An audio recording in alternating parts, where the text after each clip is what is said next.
Hello there, everybody, and I don't know if you've noticed this, but WWE's actually been really good lately. By lately, I mean like the last 2 episodes. The storylines and the matches all feel like they make sense. The characters feel like they've got brains in their head instead of really complex scripts they can't seem to remember. And there's loads and loads of nice little moments feeding into big overarching stories, and we're getting it all paying off in these big, spectacular show closing moments. It's really easy when you word it like that. The problem is that the company has struggled for new ideas lately, but they shouldn't be afraid to revisit ones that have served them well in the past. Now, yes, repetition is obviously bad, but really good ideas really are good ideas forever. I think that might be a David Brent quote. It's not a common occurrence, I will grant you, but every now and then WWE roll up their sleeve, reach into the big old toilet of history, pull out a turd, give it a bit of polish, and repackage it for the present. So with that in mind, my name is Adam Cleary, and these are 10 times WWE successfully recycled an old storyline. Number 10, the Monster Among Men.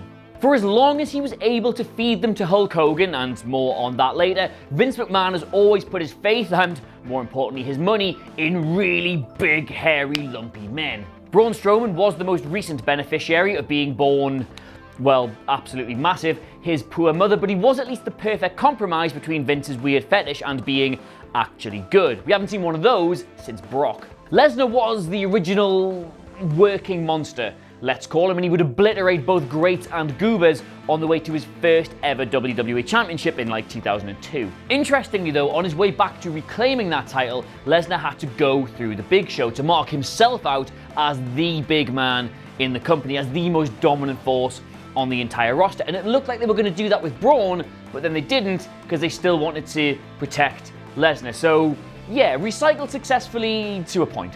Number 9, Hulk Hogan versus the Monster. Eric Bischoff once admitted to giving Hulk Hogan a fair bit of creative rope when he first came over to WCW. Just sadly that Hogan used said rope to nearly hang the entire company. Hulk had it in his head that because the Monster of the Week gimmick worked so well all the way through the 80s, it must thus be timeless. Basically, Hogan gets destroyed by big evil bad guy, but will be getting his revenge in your town, USA, and thus you make loads of money. Thus, Hogan would work absolute goobers like Kamala and Killer Khan on house shows. It was somehow such a popular concept it would actually draw. Then when your Manias came around, you just put him with King Kong Bundy and Andre because they were the best of that particular type. It went on for so long, he was still doing it with Earthquake come SummerSlam 1990. WWE recycled this gimmick for years and years and years and years, but by the time Hogan got to WCW, it was dead. Very dead. Very, very dead. Number 8, Hulk Hogan versus the Former Friend. Now, when Hogan wasn't battering the big bastards, he was bantering off backstabbing old buddies, or in Andre the Giant's case, both. Babyface Hogan was always this paragon of virtue, even if his words and his actions in hindsight probably weren't. But either way, the betrayal angle was one that WWE found to be captivating viewing. Hogan made millions with Andre the Giant and Randy Savage when they both turned on him. Now, each more vicious than the last, the WrestleMania payoffs were worth small fortunes to everybody involved. Except for Vince, obviously, it was worth a very large fortune. Having successfully done this twice, a third attempt failed quite badly when Sid Justice chucked Hogan out of the 1992 Royal Rumble and got cheered for doing so, which definitely wasn't in the script. Either way, though, they persisted with the angle, which was quite awkward. Number 7, the Double Champion. When the Ultimate Warrior stood tall at WrestleMania 6 with both the WWE Championship and the Intercontinental Championship, you just have to imagine them both in my hands, only the great unknown awaited the viewers. Now, it worked brilliantly in the short term, yes, but once they'd done it, they didn't really seem to have any idea where to go with it. And then 25 years later, Control-A, Control-C, Control-V for Seth Rollins. Having already won the WWE Championship in the appropriately named, in my opinion, heist of the century, he then captured John Cena's United States Championship and just sort of held it for a month with nothing really happening. Forced to defend both belts at Night of Champions, which I never personally understood because he was the authority's boy, wasn't he? Why would they put him through that? It didn't really make a lot of sense. Either way, dropped the US title straight back to Cena then, but successfully retained when he pushed Sting backwards through a table. 2015 was weird. Either way, despite the slightly confused booking, it had been successful in marking him out as the proverbial big dick in the definitely proverbial playground. Number 6, the Disputed Champion.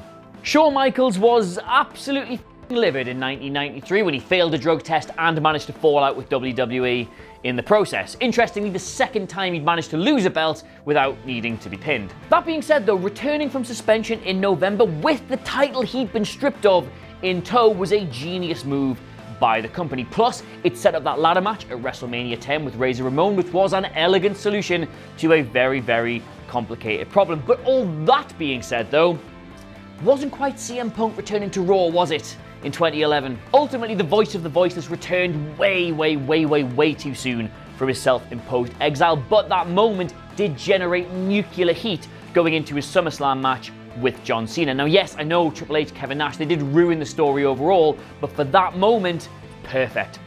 Number 5, the streak. If it seems incredibly easy to get performers over sometimes, it's because it is. I mean, Ryback, of all people, was subjected to Goldberg chants because when he first rocked up with a big slap head and a goatee and started murdering jobbers, people felt, in a good way, like they'd seen that all before. Now yes, WWE had profoundly failed to rebottle this lightning with Big Bill himself a decade prior to this, but when it started happening for Ryback, they did at least see it coming and leaned into it, and it worked. Hell in a Cell 2012 was headlined by the undefeated monster challenger Ryback and the terrified WWE champion CM Punk, and it drew almost 200,000 pay-per-view buys. That was the biggest B-show they did all that year.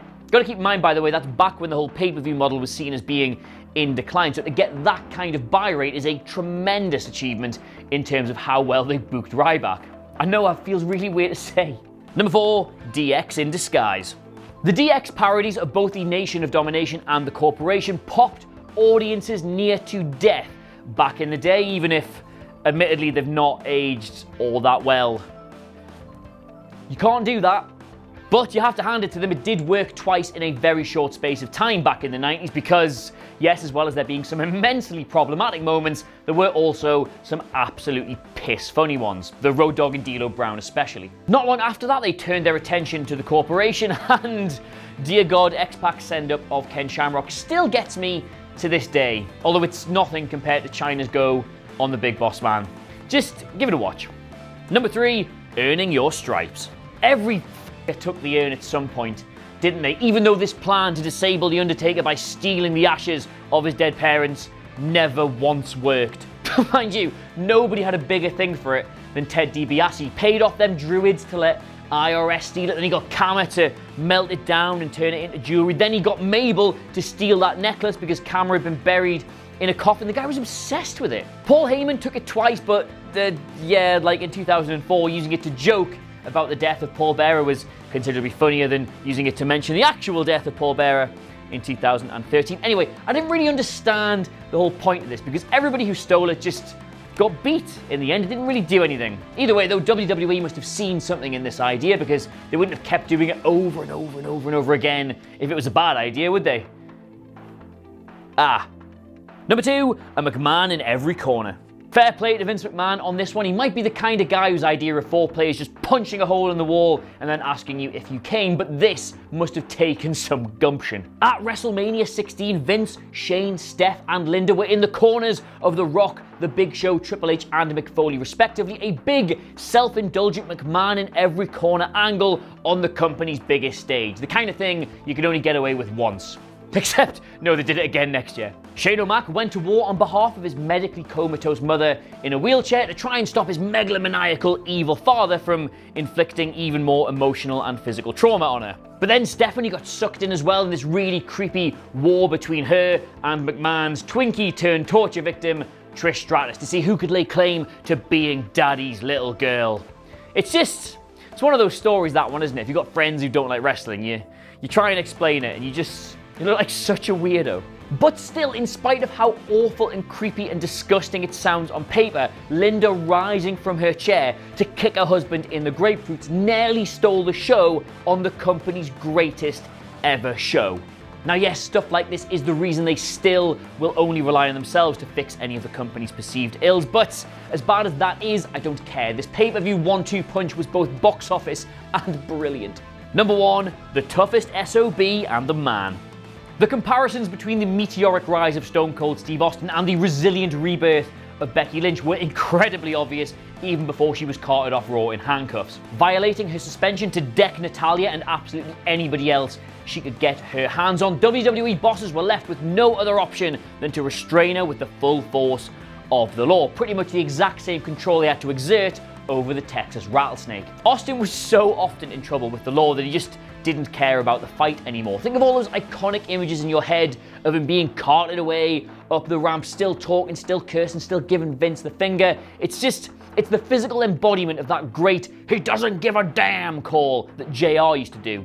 And as a result, Becky too now commands similar success and praise. She's basically showing that it doesn't matter who the opponent is, whether they're bigger than her, whether they're stronger than her, whether they're literally the law, or whether their last name is McMahon. She's still going to battle her way all the way to the WrestleMania main event. So there you have it, 10 times WWE successfully recycled the same old thing. Yes, ironically delivered to you by Adam from WhatCulture.com. Anyway, let us know what you made of it all in the comments below. And of course, don't forget to like, share, and subscribe. But in the meantime, thank you so much for watching. I've of course been Adam Cleary. See you soon.